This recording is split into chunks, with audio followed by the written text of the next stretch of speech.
Here we are, just a couple days out from a world title fight. Give me the idea, man. What's the feelings like inside of you right now? I'm super excited and been waiting for so long. November, December, maybe January. We're finally here. I'm very excited. I'm super happy to be here. But still a lot of work to do. A lot of media, a lot of media. I'm not a complainer. I'm doing everything on my best. But a lot of media, still got to train, still work to do, I still study a lot, seeing a lot of things, strategies already on my head, things that I want to do, but still a lot of work to do, and I hope everything still going on, and then we make that fight happen on Saturday. I was going to say, does that little worry in the back of your mind just a little bit after everything you've gone through? Yeah, it's still like, first time here in Vegas, it wasn't the best time. Got COVID, had to drive back. But one before was great because it was the title of the fight. So I have good memories here, more than bad memories. But still, I got to live by the hour, by the day, make sure everything goes as planned. But yeah, still have little things. I can't wait to come Friday, make the weight, face off, and come Saturday night. I'm excited and making the days counting the hours, and very excited. You know what the storyline is here, man, the former training partners that have worked together. But, realistically, tell us, is there much of a psychological edge or a tactical edge that either one of you might have based on your experience together? Not really. We had a lot of wars together. He can say, I beat him a couple rounds. But I say, yeah, but I beat you a couple rounds too. So it's kind of very even, the advantage that we have knowing each other's game. The thing that I believe I got advantage is the teammates, because he left the team, and all the teammates that helped me getting prepared for him know him very well, and every single one of them like, oh, he does this good, watch out here. Oh, you're gonna hit him with that one. So that feedback from my teammates was very good, from the coaches as well. Was very different. If it was just me and Kamaru, yeah, 50-50. I know him, he knows me. But the difference with the teammates and the coach, yeah, that give me a little advantage, I see. Yeah, it's an interesting point. Of course, you were a week out from fighting him back in July. So I'm curious, in getting ready this time, did you change anything in terms of either how you prepared or your game plan, or is it pretty much just, hey, man, we had the right plan, we just got to do that again? I kind of follow a lot of the plan that I had. But for sure, I had a lot of more traps. I have a lot of more time to see. I saw the Masvidal fight. I saw a lot of things that I could use. I do believe he's going to come with little new things, not a lot of things, but a couple new things. Trevor Whitman, he's known as a good coach. I believe more as a boxing stance. So his hand might be a little bit sharper, but the plan is the same. Every time that I go to the octagon, I don't want to just hold the guy. I don't want to just hang. I don't want to buy time. I want to finish the guy. And that's what I'm looking for. The way I see that fight's going, or I'm going to knock him out, or I'm going to submit him. And that was the strategy on the first time. Now I have more time to plan, to prepare, to get better, got very strong to that division right now. We're still in my speed. And I believe I'm going to bring a lot of danger to this fight. What was it like for you watching the Masvidal fight? Was that torture, or were you scouting? What was the feeling like? That was painful. I think the two painful moments that I had on 2020 was Hunter called me saying I got positive, and they sending guys to test me again. And after a couple of hours, he confirmed that I was positive again, and all my coaches were positive. That was the worst news. And the second one was when Max Holloway fight was over, and I saw Masvidal walking in instead of me. That hurt me a lot. That was like, man, it's supposed to be me there right now. And then saw Kamaru getting freaking tired after the first round, and I was just like, man. And then I had a couple whys. I was like, why? Why? But turned out that I got the fight. I got a lot of more time to get stronger, to get prepared, to get ready. And I do believe that right now I'm in a way better the Gilbert Burns in February is way better than Gilbert Burns was last July. So it's okay. It is what it is. I think everything happened for a reason. I still don't know the reason. One day I will know the reason, but I do believe it was for the better, and I believe on a better shape right now. Stylistically, it's a super interesting fight, right? So I'm curious. I mean, do you think he'll wrestle with you? Do you think he'll be willing to try? I mean, that's such a great part of his game, but it would seem like a very risky move against you. So do you think he'll wrestle? I hope so. And I do think we're gonna wrestle, we're gonna grapple, you're going to the cage, you're gonna strike. I don't think he's afraid of me. I'm not afraid of him eating, and it's gonna be a battle, and I'm looking forward to it. But I do hope we grapple a lot and we wrestle. I want to wrestle. He's a wrestler. Let's wrestle. I want to wrestle with him. The last thing for me, I mean, we think about your beginning, right? Your dad, exchanging for Brazilian Jiu-Jitsu lessons, and now you're here fighting for a UFC world title. What would it mean to you and to your family for you to get this world title? Will mean the word for me will be a confirmation of my parents, my dad making the tough but the right decisions on the right time, and me conquering that UFC world title will mean a lot. And then the way I said that multiple times, not only for me, it's for me for sure, because I do what I love, I do what I want. I want to be the champion. I don't have to be, but I want it to be. And I do that for me first because I like to fight. I love to fight. That's what I love to be, is inside the octagon. But I do for my family as well, for my team, for the whole Brazilian fans, the Brazilian nation. They suffering so much right now with COVID as the rest of the world, and I want to be a good hope for these guys. See, they know from my beginnings, from where I came from, and I'm here right now on that big stage. So I want to show to everyone in Brazil that if I made it, they can make it too, because it wasn't easy. It wasn't easy. I had a lot of ups and downs, but it wasn't ever impossible. I always believe in myself. I had a lot of good mentors on my, my whole journey, on my whole career. I have a great coach, got great fighters behind me, a lot of great person, and I made it, and then I just want to make that very clear in Brazil, because if I could make, why not, and then I want to be that big hope from Brazil, and it's not only for me, for sure it's for me, but it's for a lot of more people, so it means the world for me to be able to give it back for my parents and for a lot of person in Brazil, so I'm very looking forward. I'm super hungry. Hope everything goes okay these couple next days, and Saturday night, you guys see a new king, a new champion. Gilbert, over here.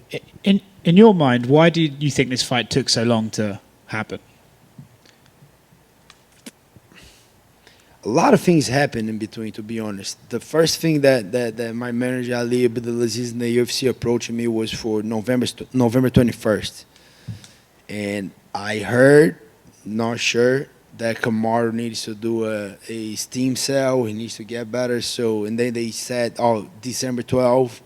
But then I know a lot of guys that he trains with in Florida, and the guys say, he's saying he's not fighting December. Even before the UFC confirmed that, they said, he's not fighting. He's training, but he's not training, And I kind of knew. I said, man, it's not going to be December. And then I was just like, and then they said January.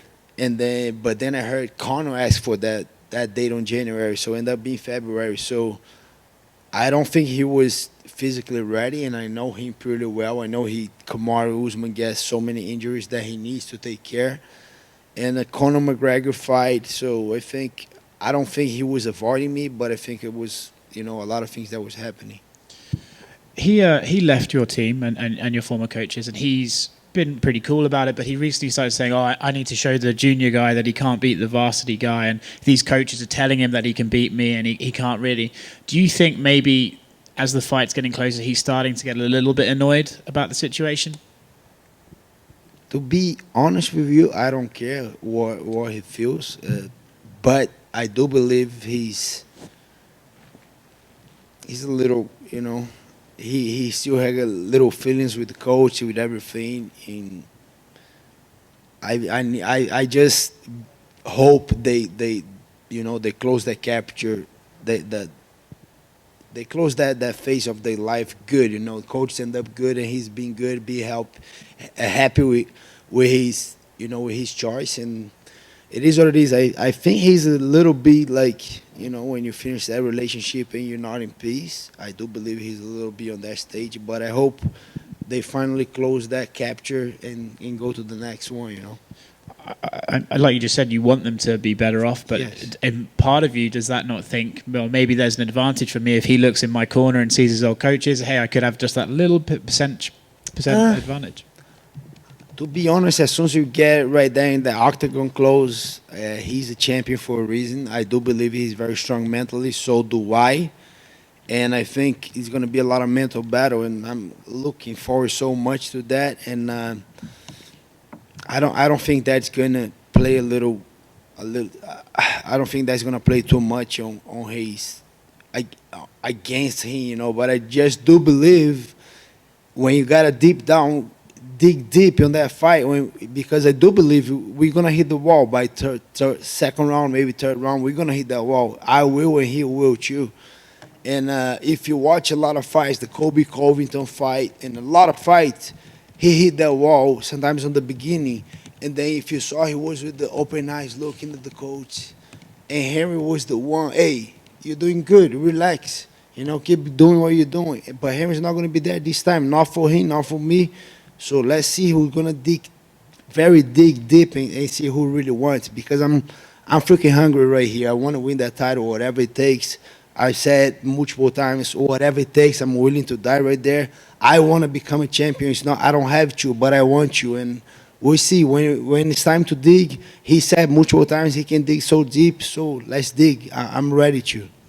I know you said it was even most of the time in your sparring, but if there's one thing you can remember that you can take away being like, I know in this area I haven't beat from those spars together, what is it? I know I can submit him anywhere, anytime, in the bottom, on the top, in the cage, anywhere. He knows I can submit him.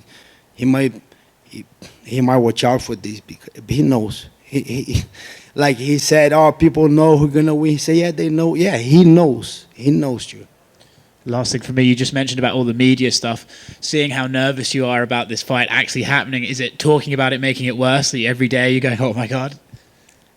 To be honest, I like it. Here right now, I like your guys' question, but a couple questions was just same questions, and I hang up with one guy and they come to the next guy and they do exactly the same questions, and I was just like, that was a little annoying, but I try to, I like to show a little bit my personality, my who I am, my training. I just try to still, even sometimes I get a little annoying with a couple of questions, not yours exactly, but I still trying to, give the best out of me, Well, if you become champion, you're going to get asked annoying questions like every week. So I cannot wait for that. Gilbert over here. And if you heard this question already, I'm sorry. You're good.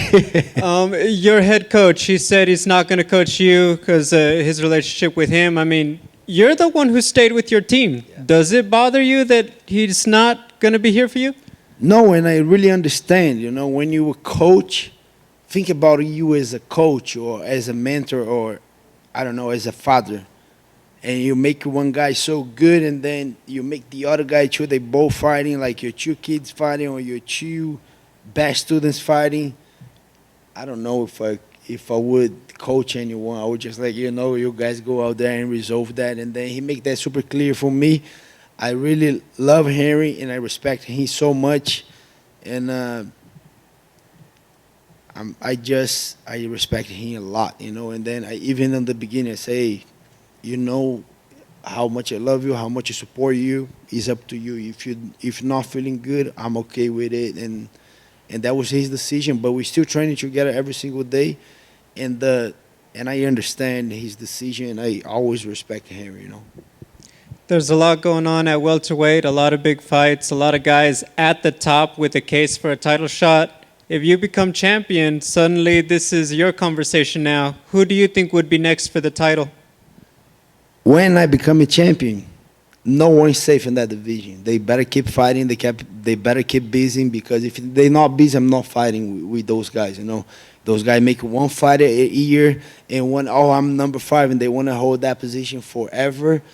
They're not fighting. But if they stay busy, they stay there. No one's safe. I'm fighting any one of the top 5 right there. I think the most guys that deserving as of right now might be Leon Edwards with a win over Khamzat Chimaev and Kobe Covington are right there too. But they gotta stay busy. And like I said, no one's safe. I love to fight.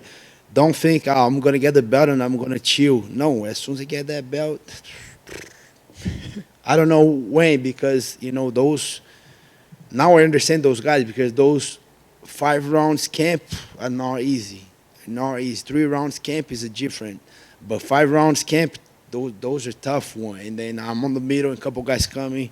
Beginning of the camp, we're doing 7 6-minute rounds, 7-7-minute rounds. It's not easy. So for sure, my body needs I need a little rest. I need to spend a little time with my family. But when I say a little time, it's like 2-3 weeks. It's not like 3 months, 5 months. No, it's 2-3 weeks. But I'm looking forward to come back as soon as I can. We say June, July to defend again. Then another one at the end of the year. I'm gonna be a busy one. I love to fight. I love what I do. I'm 34 years old. I do believe I'm very healthy. I don't have no surgeries on my body. I'm pretty healthy. I might be 5 more years on me. Let's say 4 to 5. No more than 5, but 4 to 5. And I want to fight all the best guys in the world, and I'm going to stay busy. So me winning that title, all the top 15, you guys not safe, because I'm going to give a shot to anyone that is in the position they're going to fight and line them up. I'm coming. Thank you.